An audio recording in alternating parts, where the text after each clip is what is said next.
and welcome to another episode of the Tip Balls Podcast. I am your host, Sam Randazzo, and I am joined by my two extremely cool co-hosts. To my right, it is the one, the only, Uncle Sam.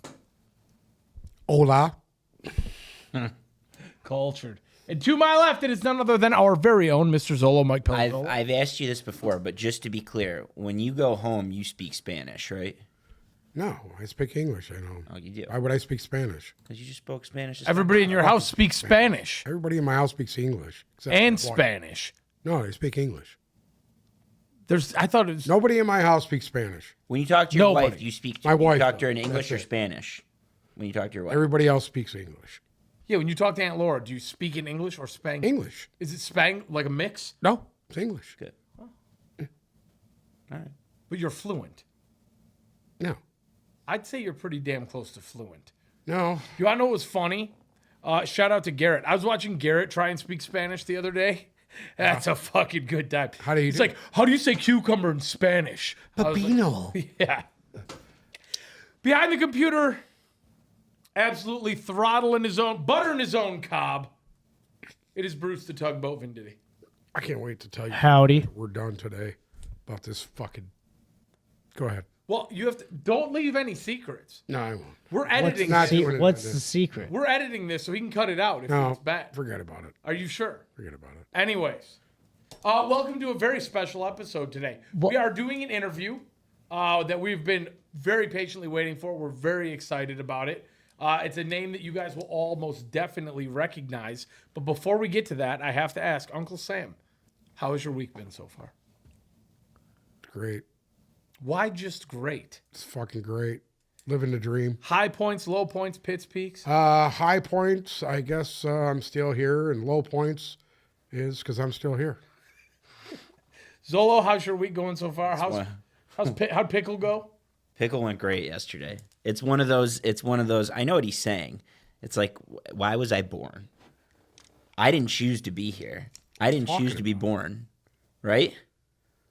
We didn't. No, I just can't wait to leave. It's got nothing to do with being bored. I just want to get the fuck out of here. Here is in the studio, or here is in. Oh, that's a big question. That's a big question. I already told you. In the blaze of glory. I'm going out in the blaze of glory. I'm going down in a blaze of glory. How's your week going so far? Tough jet lag. I'm happy it's almost over. One more day. One more day. Why are we recording this? Hey, Shouldn't you we want- be going live with this? No, we're doing an interview. Oh, And we want to make it as easy as possible for him to edit, which we're not right now. fuck. All right. You know, I was thinking about something the other day. Thursday is the new Friday. What? I feel like we're at an all-time low on productivity post-COVID in this current state on Fridays. Nothing gets done on Friday. Being in, like, the job that I'm in, none of these people that I buy shit from work on Friday. Nobody does anything on Friday.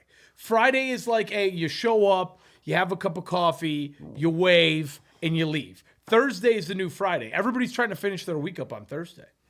Friday's its own thing. Because you have to go in and you have to save face. But Thursday's the new Friday. I truly believe that. Except for Uncle Sam, because you guys, he will be painting tomorrow. They want you to think that. In Europe, nobody works on Friday. Yeah. It's great. It's smart. Europe, nobody works at all. Nobody does anything at all, yeah. Get something straight. They're like Bruce. They have That's 2-hour why they lunch breaks suck. and siestas in the middle of the That's day. why Europe sucks. Everybody goes, Keep me awake. that's the second You guys are last. boring the fuck out of me right now. Why? What do you want to talk about? What do you want to talk about? Lions bullshit. Let's go. What Lions bullshit? I don't know. What are we supposed to be doing? We have an interview today. Where the fuck is he? We're doing the intro for This it. guy on here. Let's go. Jesus Christ. Well, I guess we should just get into it then, right? Anybody have anything to throw in before we start? Do you have anything I need to touch talk to on? this guy, so we got to hurry up. All right, let's go. Let's get into it. Without further ado, I would like to introduce a true living legend in the NFL world and a just all-around great guy.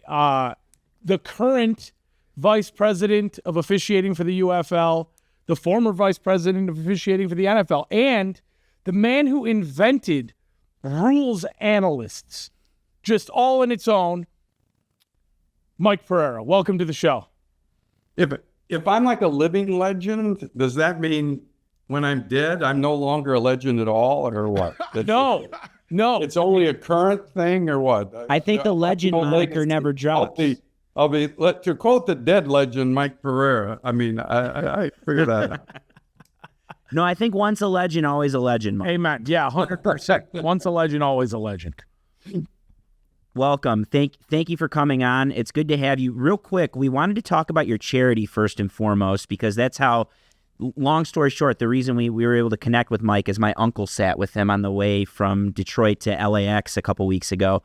And I did some research on your charity. Can you tell us about Battlefields to Ballfields real quick? Yeah, it's just a couple passions that I have. First of all, I have always had a passion since I was 20 years old and officiated my first game.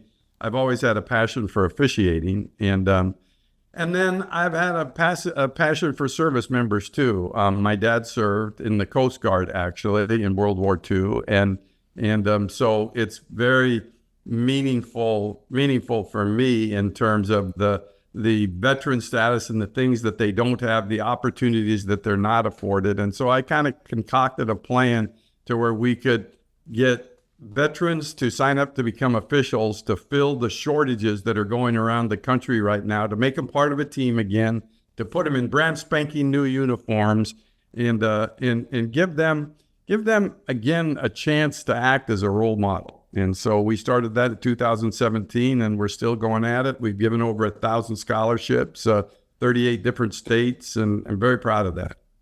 No, that's awesome. And I mean, we, our producer's brother is a military veteran himself, so it is close to home for us. Have any of the vets that you brought into Battlefields and Ballfields made it to any of the higher levels of officiating yet? College, NFL?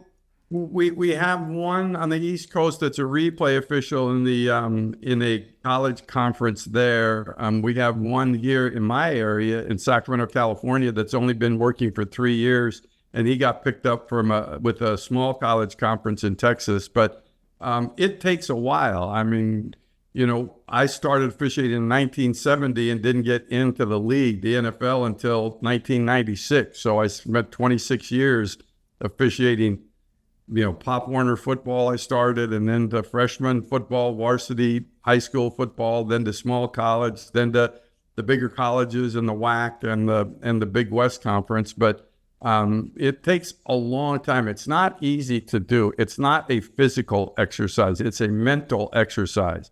And you have to see a ton of snaps to get used to things in real time, to be able to make a decision very quickly, in basically 1/20th of a second, which is all the time that you get. And so it takes a long time, but I'm starting to see them move up the ladder. And, I'm actually think it's more important for them to get involved in the youth and the high school level, because that's where the shortages of officials are. And that's something that really has to be addressed. And, some of these guys, and women that have taken to officiating have absolutely loved it. And they're now working 2, 3, 4 sports in a year because they found a mission again. They found a challenge again. And so it's really been, I just hope that, one day maybe you'll part the scenes between Beckham and Waddle and put a referee's uniform in a frame behind you so we can be represented there in your Hall of Fame, their Wall of Fame. But yeah, they're working their way up. We might just have to do that. We might need to maybe exchange care package for care package and get a nice signed Mike Pereira referee's jersey up here, and we'll kick Jalen Waddle off to the side for a while. We'd be happy. I'm gonna be dead before you know it, so you don't want a dead legend up there. You're better off with the live. That adds value. That adds value afterwards. Absolutely. So you hit on something important to us. We wanted to know your path from, how you made it into the NFL ranks. I know your father was an official, and I'm sure that was a big inspiration for you. But when did you know that you wanted to become an official? Actually, my father was the reason why I didn't want to become an official. Oh. Because I saw him. I would go to his games, and he did get up to the college level, small college. But I would go to his games and see him work and see him get yelled at, and I would sometimes hold the chains and be right down there in the field next to him, and I was like appalled at some of the things that people were saying to my father. So when some guy reached out to me and said, "Do you want to officiate football?" I absolutely said no. I didn't have any interest whatsoever. And he said, "Why?" I said, "Because I don't know. I was in college. I didn't have any interest. I just had none." And he said, "But your father officiates." I said, "Well, maybe that's why I don't." And but then he hooked me. He did hook me when he said, "It's just youth football," by the way, that have the worst fans in the world, those being parents. But it was youth football. And he said it was on Sundays only, 3 games, $10 a game, $30 cash. All of a sudden, my interest changed over $30. And then I went out to work my first game. I didn't know what the hell I was doing. Parents were yelling at me. These little kids were running around. And that game in East Palo Alto, California, that game hooked me.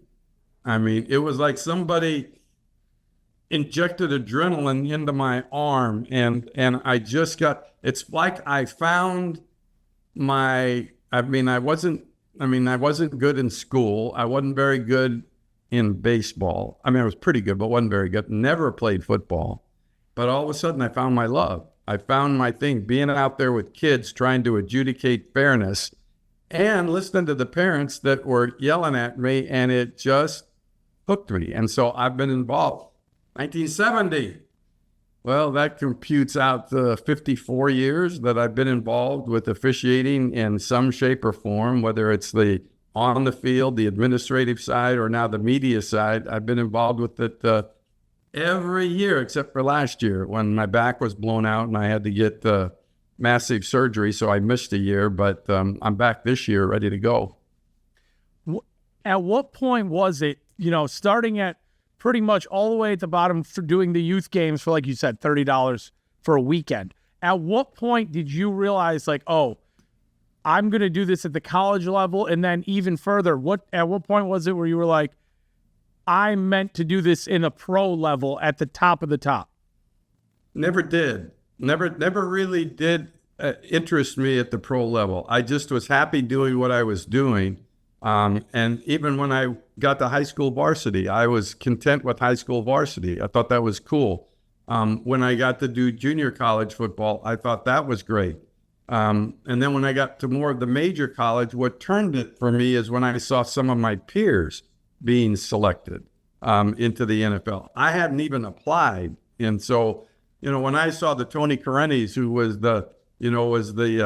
my best man in my marriage, when I saw him get in, it made me say at that point to myself, thinking, well, geez, I'm just as good as him, So I finally applied, and after a couple of years, and it's just funny how things happen, but after a couple of years, the NFL, I was working a game in Wyoming, in Laramie, Wyoming, and the NFL sent a scout to go look at, I had now applied, to go look at a guy that was on my crew. I was a referee. He was a guy from Albuquerque, New Mexico.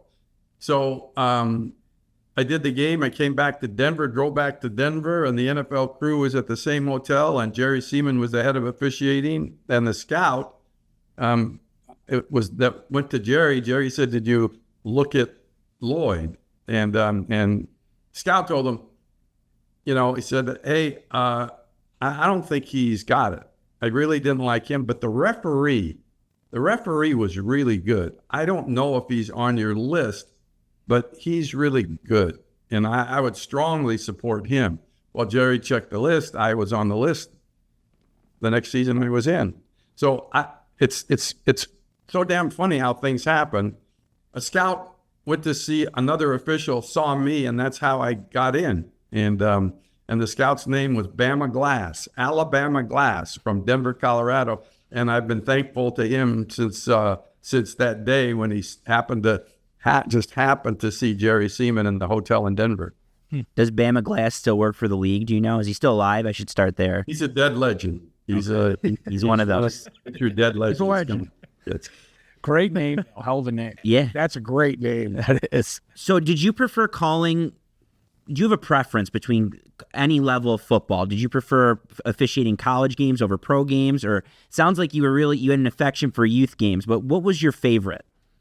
Well, college was my favorite. College. When I started out in college, like in the WAC, which I did my last 5 years in the WAC before I went to the NFL.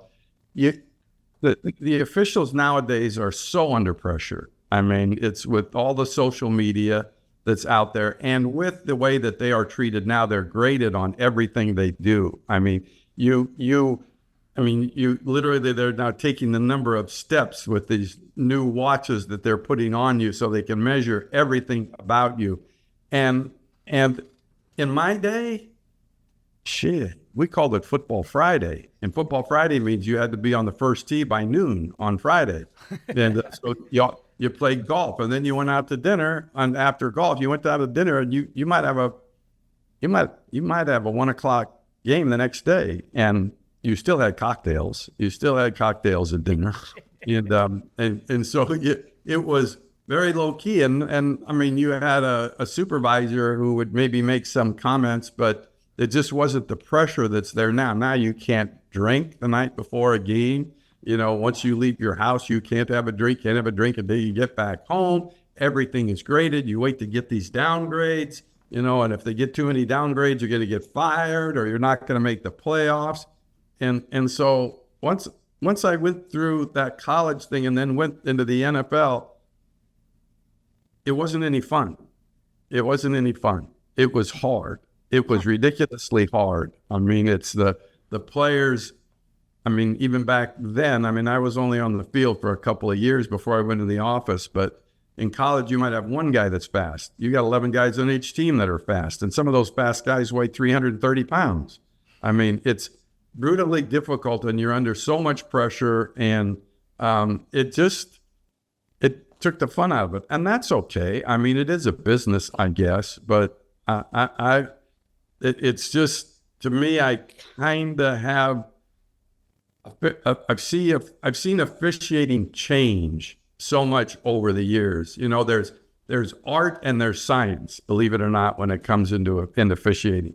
Science is where it's gotten to. You have to call everything. Everything you see, you have to get called, because if you don't, you're going to get graded. Even if it doesn't have an impact on a play, you still have to call it because you're worried about what your grade going to be. Art is, you just call what needs to be called and you let the game flow. But we've interrupted it with replay. The technology is interrupted, so there's really not much of a flow anymore anyways. And it's just like, to me, when I was on the field before replay, before when times were fun, it's just like it has become a job, a well-paying job, but it's still not as fun. What was the biggest college memory that you have in a game that you did that was the biggest game you've done? Well, I mean, I actually was lucky enough, even though I was in the Big West Conference and the WAC, that I did still work 9 bowl games throughout the course of my career. And I think my highlight might have been my first one, which was the Aloha Bowl.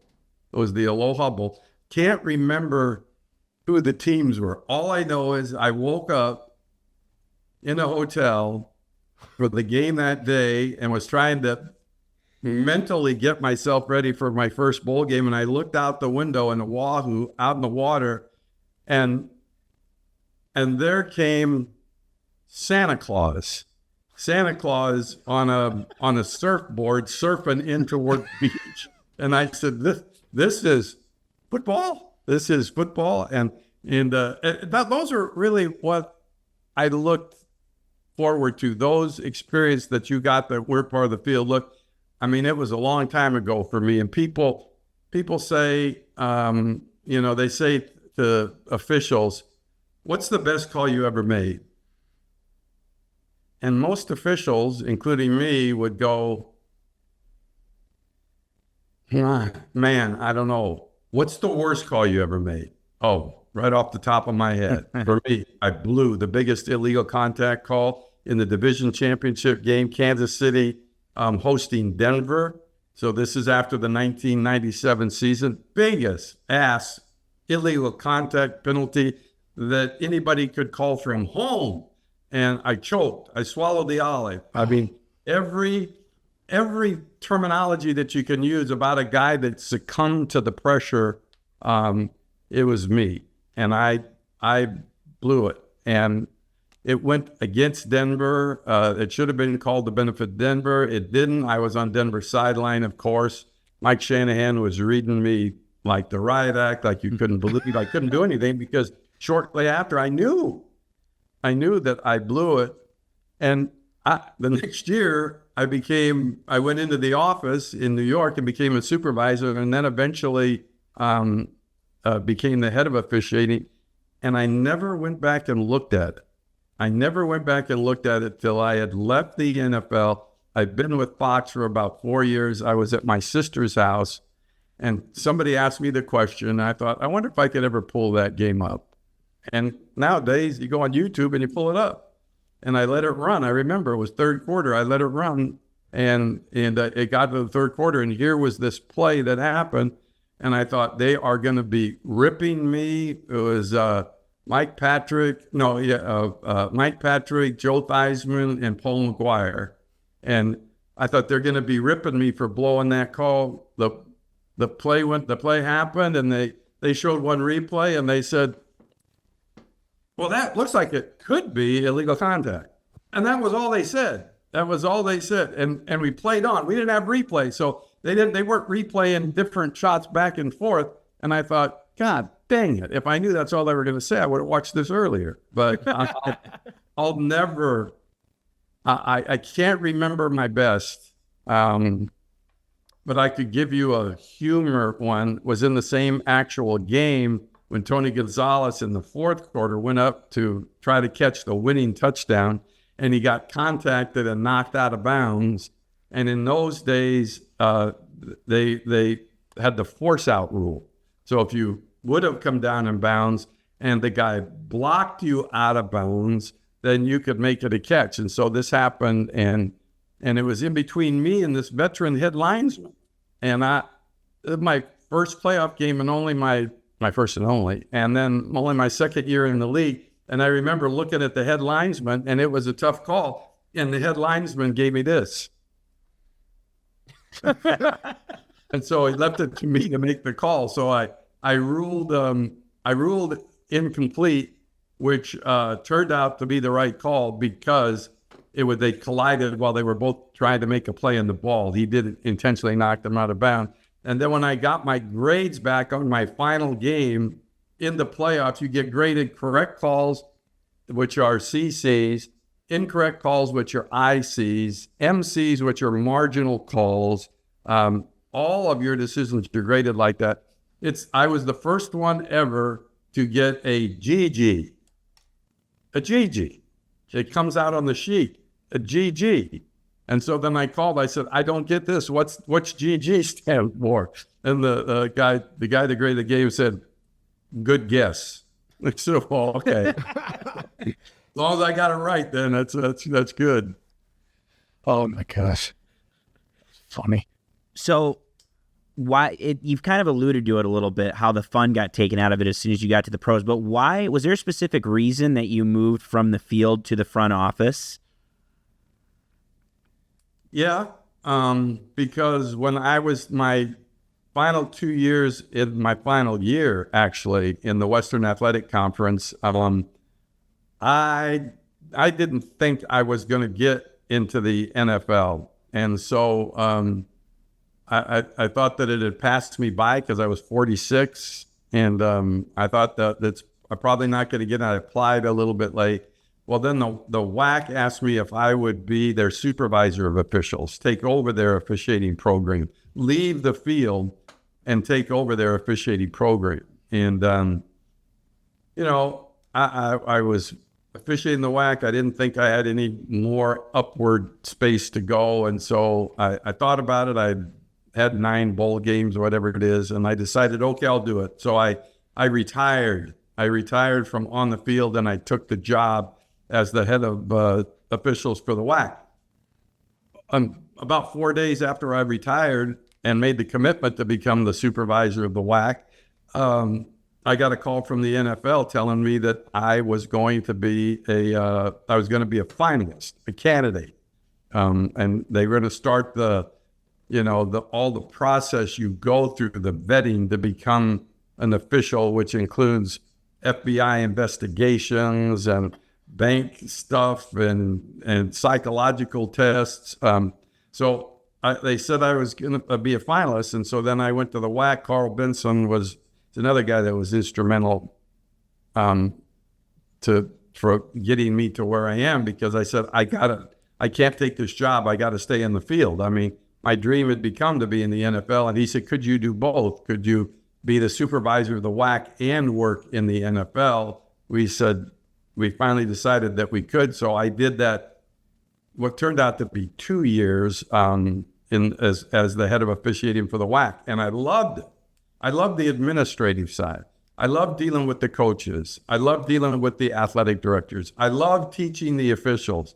I loved getting them cheating, catching them cheating on their tests. I loved that. I mean, and so when it came to me that the league then saw and interviewed coaches from the WAC and administrators from the WAC to see what they thought of how I was doing my job, when they got all these great reports, that's when their headhunter went through all his interview process.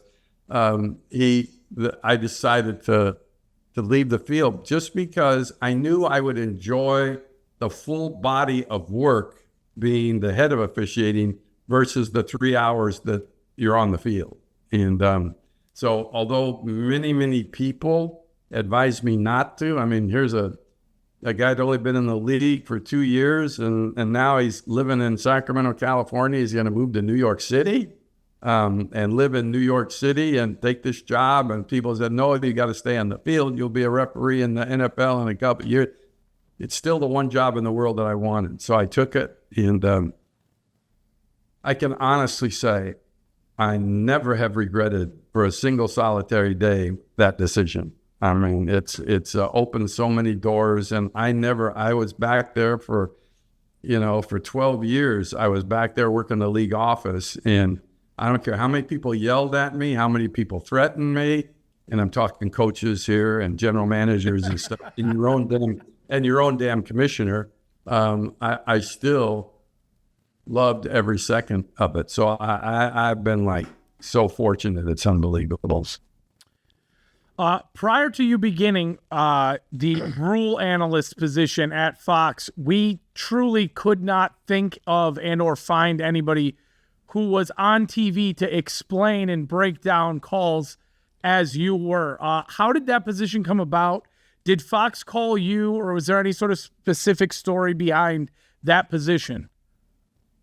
In the postseason of 2008, I made the decision that I wanted to come home. I wanted to move back west. My parents were still alive. I loved New York, no pun intended, but I had enough of New York. And so I wanted to come back. And I had so many people, friends in New York, that died on the job. I mean, and I don't mean died in their chair, but they died while they were still working, and they didn't get to enjoy the fruits of their labor, in retirement, which is a word I don't use. I use the word before they transition into something that they enjoy doing more. And so I didn't want to be one of those people. So I invented this cockamamie plan that I was going to retire after the 2009 season. I announced my retirement. I was going to retire after the 2009 season. And I said I was going to transition into a job that I could work 6 months. I said I'd work as hard as anybody wanted me to work for 6 months. And the number was 6. So 6 months on, 6 months off. I would do it for 6 years, and then I would totally retire after that. And then somebody added, okay, but you have to end it by saying, after those 6 years, you'll rent a car and drive the entire Route 66. Oh, that sounds cool. So So maybe I'll do that. So they announced it. Fox announced it. Jay Glazer announced it in the playoffs after the 2008 season that I was retiring the next year. Well, I was sitting, I knew he was going to announce it. So I'm sitting in our command center, and there's Glazer, and he's announcing that I'm retiring. And it was weird. I mean, it was weird just to hear somebody say that you're retiring, and you're not retiring for a full year. And my thing was, Jay Glazer did not have a good scoop that weekend, because if a story of me retiring is one of his so-called scoops, it was not a good week for him. But the game started, the playoff game started. It was actually championship weekend, and I think we're about 4 or 5 minutes into the game, and my bat phone rings. I had like a bat phone there that people could call in, and it was Fox. I knew the number, 310. I knew it was Fox. They call a lot. What was that? What was that? What was that? Can you explain that? And you'd explain it to them, and then they would give the information to the announcers. And so I picked up the phone, and it wasn't Bill Brown who would be the one to call. It was David Hill. It was the head of Fox Sports. And he said, "You are not effing retiring." Well, he told me. And I go, "I'm not?" And he goes, "No." He said, "We hire all these ex-players and all these ex-coaches, and we've never hired an official to explain the rules." And he said, "So we're gonna hire you. You're gonna do something. We don't know what it's gonna be. You're gonna do something. This is a year in advance." Well, I said, "Well," and he did say, he said, "I will not do this to your wife." That's what he said to me. "Your wife does not want you home all the time," which was true. I mean, that was true. But he, I then never heard for a year. Never heard for a year. And then at the playoffs after the 2009 season, they called and said, "Okay, come to LA. We're going to have a meeting, and we're going to figure out what to do." So I flew to LA, met with them. They said, "Well, we think maybe what we'll do is have you work like on a video rule book, and we'll just have you on digital, and you can explain things on digital." And I said, "That's fine. I mean, that sounds fine." And so then somebody raised their hand and said, "Yeah, but we ought to have a camera in here just in case something really big happens, where we need an explanation. And we don't want just a guy in digital saying that he could tweet something out or something." So they said, "Well, let's put him in this room with a camera." And I mean, they didn't tell me what to say or how to say it or whatever. I'm just in this room in week 1 of the 2010 season. And the Bears are playing the Lions, which is a great rivalry game. And all of a sudden, they throw this pass at the end zone. They throw the pass at the end zone to Calvin Johnson. The Bears do. He catches it. It's ruled on the field. It was really a great ruling, because one guy signaled touchdown, the other guy signaled incomplete.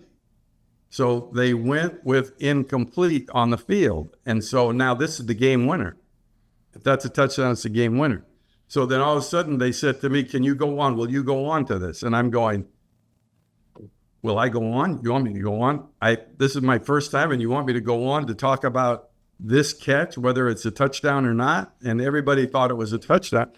So they put me on air, and I'm with Brian Billick, is the color analyst. And so they keep asking me, "What do you think?" And I kept saying, "Well, the rule says that when you're going to the ground, when you hit the ground, you got to hold on to the ball." And that ball popped out of his hand.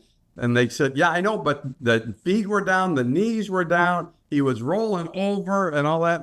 And they said, "What do you think?" I said, "Well, the rules." And this went on. And Gene Steratore was the referee. So he was the guy under the hood. And I'm trying to just give a cop out, like saying, "Okay, the rule says." And finally, Billick, and it was Tom Brenneman, Billick, and yelled at me, "Well, what are they going to do?" And I went, "I think they're going to leave it as incomplete." And he went, "No way." And so now when Gene Steratore comes out from under the hood, And I'm sitting there, my first time on air, my first time I'm saying, if I'm wrong, I'm fired after one game.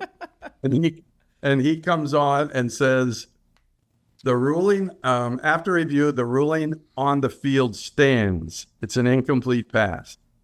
I freaking fell off my chair. I mean, I was sweating like a pig.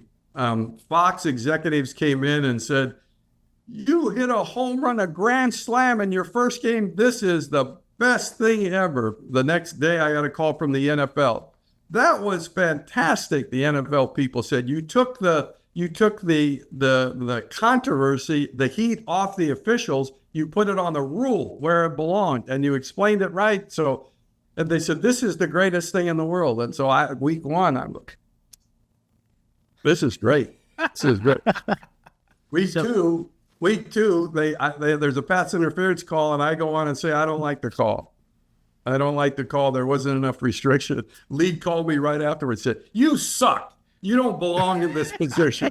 This is the worst for us. But yeah, that was the way I started out. And then it just, from that first day, from that first Calvin Johnson play, that's how basically my role has developed throughout coming into my 15th season, actually, with Fox. Mike, I'm not going to lie to you. My only takeaway from that was that you also agree that the rule was bullshit and that should have been a touchdown for Calvin Johnson.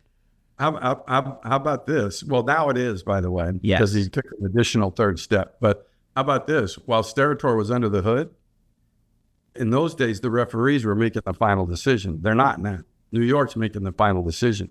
New York wanted to turn it into an incomplete pass. Wanted to turn it into a touchdown.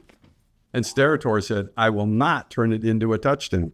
The rule said you've got to hold on to that ball. So they had this big impasse, which is why he was under the hood for so long. And finally, Steratore basically just said, and proved out to be right, that F them. We're staying with incomplete pass. Thank you, Gene. Thank you, Gene. No, I'm not. I'm sorry. I'm sorry. It was just, hey, that was just tough. Uncle Sam has some questions about how you feel the game is at the moment with some of the calls that have now been coming out. These calls lately, within the past 5 years, the roughing the passer calls have just gotten so blatantly ridiculous that it seems like it's changing outcomes of games on some of this stuff. Do you think they need to really start looking at that? Is it being malicious? You can't touch them above the shoulders, below the knee. You can't pull them down anymore from behind. What are these guys supposed to do? Uncle Sam, I feel for you. It's difficult. And, where did this start? How did we start heading down this road? And really, a lot of it just involves money. It involves money. When the players sued for those concussions lawsuit and won against the league, then that put the pressure on the league to try to make the game safer, which I'm for to a degree. I'm for that. And I think it's important that that's the case. But it drove, to me, the needle too far. It really did. And the problem is, once you take that needle and you move it to a level, you're never going back. Right. When it's safety. Because then if you go back and something happens and there's a serious injury or fatality, it's, everything is litigious now and who knows what's going to happen. So that's certainly one of the big issues. And the other issue is that, I can say things now, I guess, that I never could say when I was with the league, but the game sucks when you lose your starting quarterback. Backup quarterbacks generally aren't very good. And so who do you pay your most money to? The quarterback. You want your quarterback in the game. Who's on the committee? Coaches, they want their quarterback in the game. Owners, they want their quarterback in the game.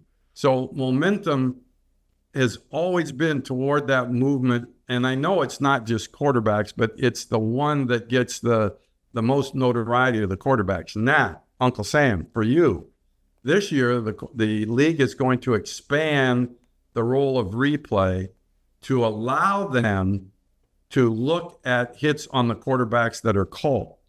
And if they're called, if they call, and we've seen it many times, we've seen it. If they call a quarterback a hit to the neck or head or neck area, and they call roughing the passer, and you see it on replay and it's shoulder to shoulder, they can take it off. So they've extended some things for replay to do, kind of like we have done in the UFL, so they can pick up these flags. Same way with hits on defenseless players. I mean, they're instant, they're big, they're huge, you're an official, they're loud, the collision is loud, and sometimes you react and throw. And then you look at it in slow motion replay and you realize, shit, it's not a foul.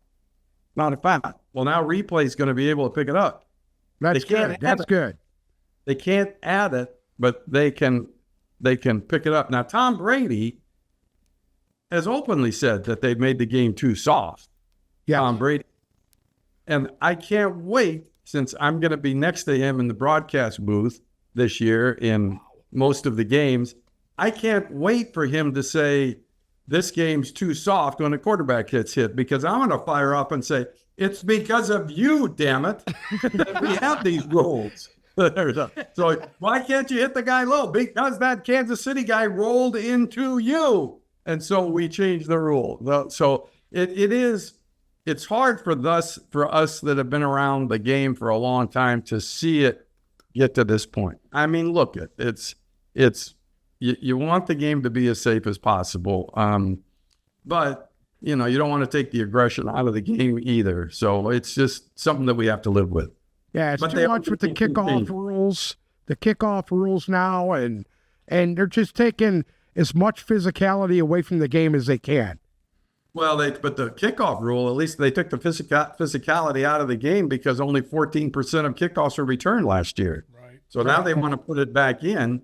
So they have what the XFL has done for the last couple of years. They're doing a variation of that, which I think will make it safer. But now this is a league that didn't want kickoff returns, that now wants and is projecting they may get 80% of their kickoff return. I don't think that's going to be the case, me personally. But I don't like plays, and the reason that I was against that kickoff, and the reason why we didn't use it, one of the reasons why we didn't use it in the UFL is I don't like gimmicky plays. I mean, a guy kicks off from the 35-yard line with there's just him and a tee. And then he kicks it and the ball's in the air and nobody can move. So here's this ball in the air and nobody there, don't move it. Everybody's standing. And then all of a sudden, a referee chops his thing and they can move. It's like gimmicky to me, And yeah. But as far as explaining the rule, if you ask me to explain the rule, I would ask you, Uncle Sam. You explain it to me, because I'm so far away from generally knowing all of the parts of the rule to even talk intelligently about it. Do you think it's harder for officials now than it was back when you were officiating? Obviously, they're under the microscope. Would you have enjoyed to do it today? No. I mean, see, back in my day, the responsibility was on you to officiate the game, and now it's not. I mean, now you got, when we first started out with replay, we were hesitant about putting it in 99. And we said, when we put the replay in, we said the referee could go over, look at the monitor. Nobody could talk to him. He could just look at it himself and then decide himself on whether it should be changed or not. The game was still to be officiated by the 7 guys on the field. And now it's like, it's not even just the replay official, it's New York making the decision. And they're correcting everything. I mean, I see it.